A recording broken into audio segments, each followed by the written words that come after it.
Hello,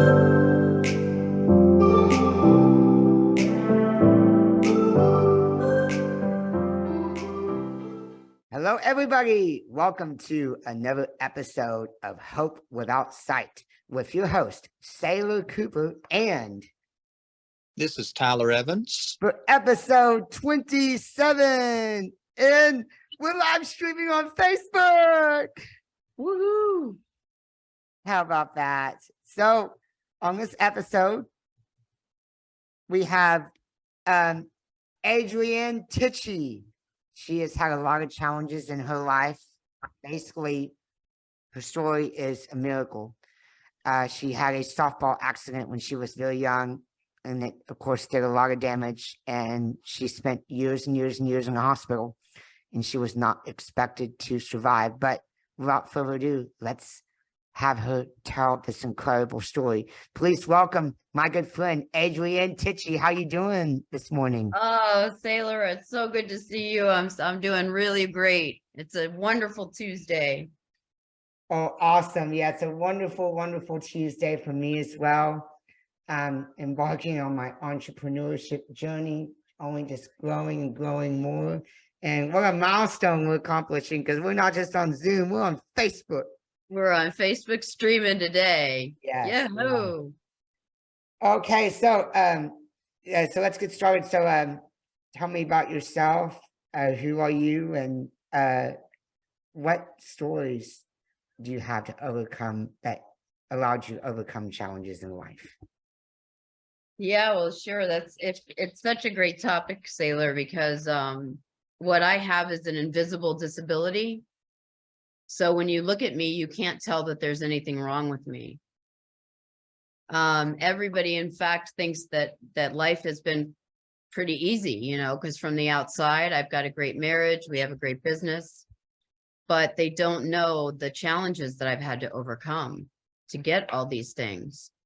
Wow. And it's been, I was born actually with a congenital problem with my pancreas that we didn't know about until that softball fall that you mentioned. And after I got taken out by the runner playing co-ed softball, he was rounding the corner of first base, coming towards second, and I was stretching for the catch from third. And instead of running over the base, he ran into me on purpose. And I went up in the air and I landed on my side. I kind of felt like I had the wind knocked out of me, you know, but I was so mad that he broke the rules that I was like shooting darts out of my eyes. And he finally was like, "Oh, are you okay?" I said, "Yeah, of course I'm okay." But I wasn't okay. You pretended that you were okay. Yeah, I thought that I was okay, and I pretended that I was okay, but 3 o'clock that morning, I thought I was dying. I had the worst pain I've ever experienced in my entire life. It felt like I just had something inside of me that felt like it was eating me alive. So I went to the hospital and they told me I'd had a pancreas attack. The doctor looked at my mother. He said he had his hand on the door. He never even took a step close to us. He just looked at my mother with his hand on the door. He said, "Your daughter's had a pancreas attack. It can kill her. She can have the attacks the rest of her life, or she'll never have another attack again." And he turned on his heel and left the room. So even the doctor was just in total shock then? Yes. In fact, they accused me for a long time of being an alcoholic because alcoholism causes pancreatitis. But I actually was born with a divided pancreas. So you've had these pancreas issues since birth, but the softball accident basically made things worse. It really exacerbated it, yes. Wow. Wow, that's crazy. And so you were just in so much pain. And so I do remember you telling me, because we met previously before this episode, it never knocked you unconscious. You were just in a lot of pain and just had a lot of health issues ever since. The only time I went unconscious was when I had, unfortunately, by doing that infusing of liquid nutrition every day, you get infections. and you get septic. So I was in 2 comas, and I was actually paddled back to life in 2016. Wow. Wow. Yeah, it had so many far-reaching implications that I had no idea that day on the softball fall that my world was going to change so drastically. And I'm sure, I mean, since you didn't expect it, you had to face life head on and adapt. I did. And Sailor, I'll be honest with you, like, I don't think that I adapted very well for the first 7 years that I was sick. I think that I wanted to believe that I was okay. And I was trying to outrun my illness. I don't know if you can relate to that. No, because like I've always accepted myself for who I am. And I don't know about you, Tyler. I'm sure it's been the same for you, right? Well, I do remember being younger, wanting to see because I could drive, being able to see, and I was kind of, jealous of sighted people to a point. Because I'm like, oh, I can't drive and this. Right, exactly. But other than that, no. But yeah, I feel it's just interesting that her story just it altered her life, probably more mentally than anything.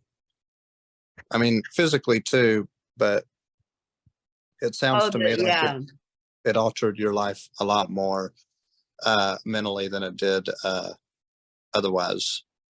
it did Right. alter my life mentally, and I had to learn how to be sick, if that makes any sense. Yeah. In other words, accept the Accept. sickness. Absolutely, accept it, and then learn how not just to accept it and be like other people that had my situation. And I'm not judging them, but a lot of people in my situation take a lot of drugs, prescription drugs for the pain, and it really disables you. Wow, it does. And I'm And I sure, choose not to take any. and I'm sure you went through a lot of depression and whatnot. I did. It was what they called it was situational depression, because I don't have like the clinical imbalance, but just life circumstances thrown at me. Right. Understood, because environmental factors can determine depression as well, not just Absolutely. Absolutely. chemical. Yep. Yes, of So- course. It was I was a regular girl. I was hanging out with my friends. We'd go out after work, and then nobody wanted to come see me because I was in the hospital, and there's no beer at the hospital. So Wow, my no. 23-year-old friends were like, I'm out of here. Yeah. Oh, wow. So, how did you when did this accident happen? It happened on Palm Sunday of 1995. So it was an April afternoon on a Sunday in 1995. I was 23 years old. Oh, wow. I was only 4. I'm 52 now. Yeah, You were only 4? I Yeah. was. I was too. Yeah, I was too. I So wonder that sometimes, guys, if I've thought of that a lot, actually, if I would have fared better if I would have known since birth that I had a problem, so I could make different choices, you know? You probably would have fared better because you were used to that condition all your life. Where, me and my friend Sailor, we're used yes. to listeners on here. We're used to being blind all our lives. We didn't have to adapt to anything more than we had to. In other words, we just learned Braille. We learned, how to adapt without sight all our lives growing up. Whereas someone who, let's say they went blind later in life, or they went disabled later in life, in the case of you, Adrienne, they have to adapt. It makes it's different. sense. It makes sense, Tyler. It really does. I like your point there because you've had Yeah. to adapt. And the fact that you've adapted well, and like you said, from the outside, you seem happy. I don't know so much from the inside. That speaks a lot from you. Yeah, I've it got does. scars from head to toe, you know, but you can't see, they're under my clothes. So it's often, it's, you know, when I really, felt the most discrimination was when I was in a wheelchair in 2019. And I went on a cruise with my husband in this wheelchair, this motorized wheelchair. And I was in it because my muscles had atrophied so much that I had so much weight loss because I can't absorb and digest food, that I couldn't carry my bones around. Wow. And the difference in the way people treated me, like you see me now, or the way people treated me in the wheelchair. I mean, I had people that they just had their mouths gaping open, looking at me, people falling into my chair, asking me, what's wrong with you? That's disgusting. It's It is pathetic. disgusting. And we need to change that. The way people treat people with disabilities, especially in the workplace. There's a 70% unemployment rate out there. That is not right, ladies and gentlemen. No. And that's one of the reasons why I'm getting into entrepreneurship and speaking, because this discrimination business needs to stop now. Needs to change. Absolutely. Yes, Because we can do anything that anybody else can do. We just do it in a different way. exactly. And I like your philosophy on that. Yeah. Well, you're a big inspiration, Sailor, I tell you. Thank you. So let's go back a little bit. So you were in the hospital. Tell me, like, all the details you went from the hospital. Like, did you go through a lot of surgeries, or like, Yeah. what So was it like? I've had 5 surgeries with my intestines outside of my body. And then they have to just put them back in and sew you up, you know? So What I did went it- through a lot of surgeries. I went through a lot of comas. What did they have to do that for? Like, take your intestine? Was that because of a pancreas issue? Yeah, so what they did was that very first surgery that I had, they actually don't do it anymore because they found out it doesn't work. But they took the first part of my small intestine and they attached it to my pancreas. Mm, So it was a total, every time I've had surgery on my intestines, it's like a replumbing. You know how plumbing works? with water, yeah.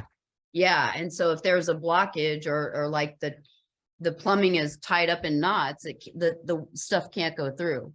The liquid can go through, but the food can't. Right. So they had to do a surgery to correct that. Wow. So yes, it was surgery after surgery after surgery, and a lot of infusing. I had to infuse that nutritional liquid through my IV, and it was an IV that went into my heart. So you have to be very sterile, know what you're doing. You can't have shaky hands. You know what I mean? Wow. So I'm sure when it came to eating, you had to be fed through a tube, an IV. And through an IV, right? The food went through the IV. I've Wow. also had tubes that went into my first part of my small intestine and fed straight through that. I actually am missing so many intestines now that they can't do that anymore. Because yes, I was wondering how you would eat if you couldn't digest food. I mean, That it goes through the bloodstream. wow, the bloodstream instead. Yep. Yeah. And you still do that to this day, right? No, in fact, what happened was about 2.5 years ago, they told me I had to go back on TPN. That's what it's called. The liquid nutrition is called TPN. And I didn't want to turn my house into a hospital again. You know, it's just your house is your home, your safe space. Yes. You're safe. Yeah. Right. Hospitals are wonderful, but you shouldn't be in there unless they can really cure you, you know? Yeah. Because I think they try the best they can, but since they don't have a cure for what I have, just like they don't have a cure for diabetes, it's the same organ. they don't know what to do with me. Right. It's just Well- trial and error. Now, I do know they're working on cures for all sorts of things, even for type 1 diabetes. Type 1 diabetes is the one they're really trying to work on. Type 2 through diet can be, can be reversed, but it needs to be maintained through lifestyle. And sometimes it takes, medicine and all that. But yeah. Right. Yeah, it's right now they have medicine just like for pancreatitis, right? You have medicine that you can take digestive enzymes to help with the absorption. Mhm. Sometimes they work, sometimes they don't. They don't, like, again, the doctors don't know enough about the pancreas to Yeah. fix it. So does that mean since you have to do the TPN, can you not enjoy the taste of food? I didn't for a long time, Matthew. Mm-hmm. It was like a business transaction, right? You have to eat so many calories to survive. Whoa. Yeah. Yeah. And I had to do things like there's products out there like Ensure and Boost Breeze that add calories to your day.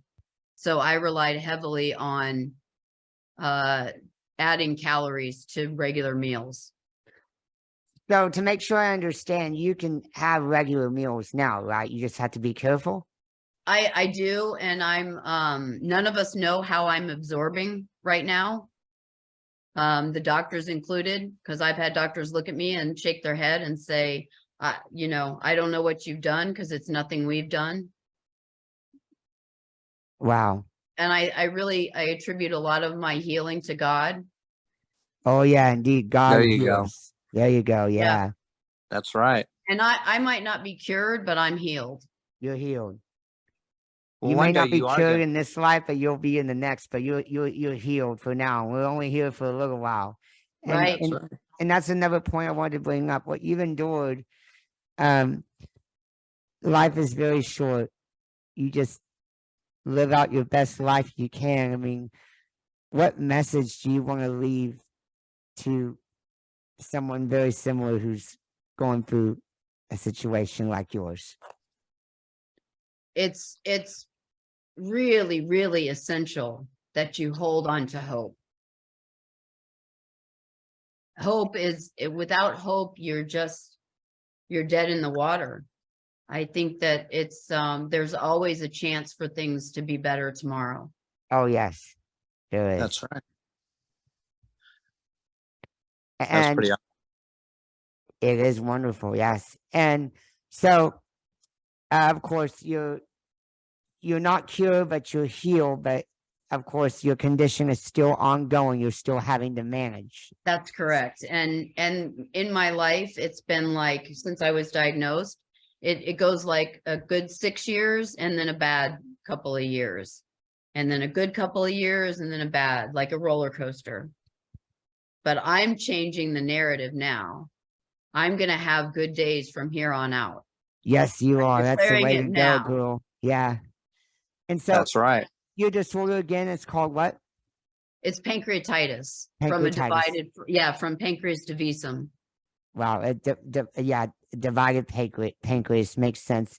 And so of course you're married, and did you ever feel that you would not get married because of your situation, that you wouldn't have a husband who wouldn't support you? Did you ever feel that? Absolutely. I remember my mom saying, just not too long ago, Sailor, that she remembers me asking her one night, Mom, is anybody going to want me? That makes me sad Yeah. that I felt that way. Because since we're blind, I mean, our attitudes are good, but there's a lot of people out there who don't understand us and don't know what to expect.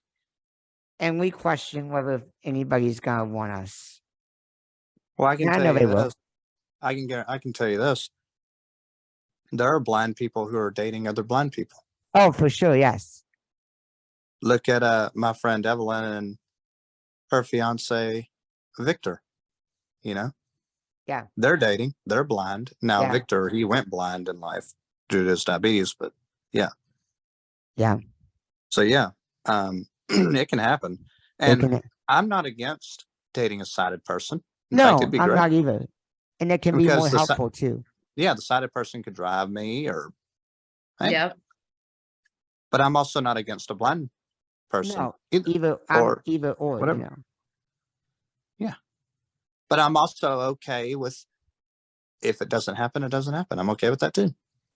Now, does your husband have any conditions or is he perfectly fine? Well, my husband is a recovered alcoholic for 23 years. Wow. And we actually, that's what we do together. We run a recovery residence community that we created. And honestly, it, you know, my background with having a chronic illness has really prepared me to help other people through addiction. That's good. That's good. Good. Is that what motivated you? Is that what motivated you to start the alcohol nonprofit? It was my husband's idea. He actually, Uh-huh. we wanted to raise the bar on recovery residences in our community because it was getting pretty shady, to be honest. And Yeah. it was my husband's idea, but I think I brought a perspective that nobody else could, because I've recovered from my own physical illnesses many, many times. And recovery from anything is the same as recovery from everything, Right. Absolutely. So, right? right. So besides these, the injury that you sustained,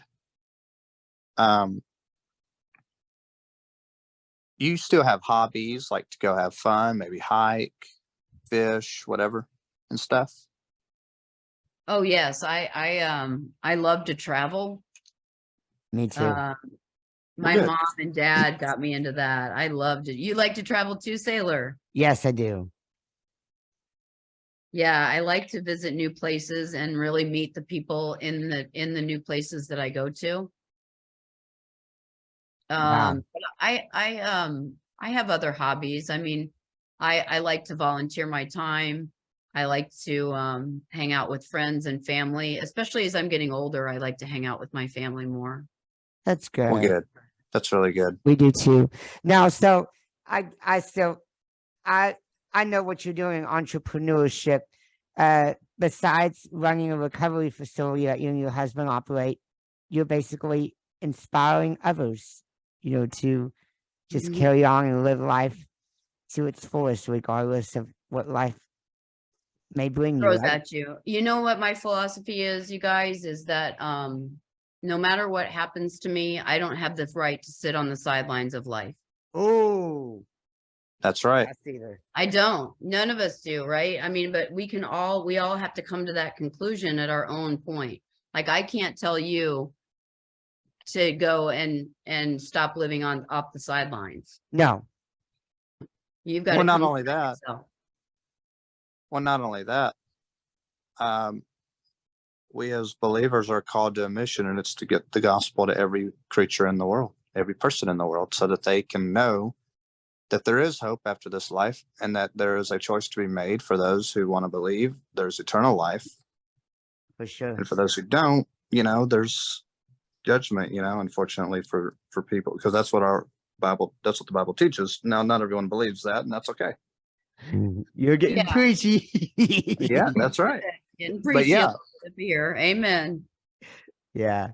so we No. have a mission, and it We do isn't have- just, just speak. No, it's through how we live and stuff. If we live well and, live good life and have good examples, live by good examples and stuff, then people will see it and they'll be like, oh, wow, this is pretty cool. So, Right. yeah. I agree. So there you go. So, other than that, what are your future goals in life? Oh gosh, I'd love to get to Ireland and England and Scotland. Oh, That's that would be one of the cool. things on my bucket list. Do you want to Oh. get into speaking? I do want to get into speaking. In fact, I'm doing my first speaking engagement on the Voices of Women with our favorite girl, Kimberly Crow, on March 8th. That's so cool. And yeah, I'm going to get into speaking too. Of course, we have our podcast and our radio station. I don't know if you've heard of Frank King. Yep. I signed up for a speaking program. He's going to work with me. He says he's going to work with me until my speaking career is where I want it, or until both of us die, he says. And I like that. And I'm gonna land, I'm gonna get paid speaking gigs, land a TEDx. Have you landed a TEDx yet, or is that your goal? No, that's on my list too. And I'm working on the book right now, called Recovery Comes Home, connecting families affected by addiction as they heal together. Wonderful, wonderful. Good deal.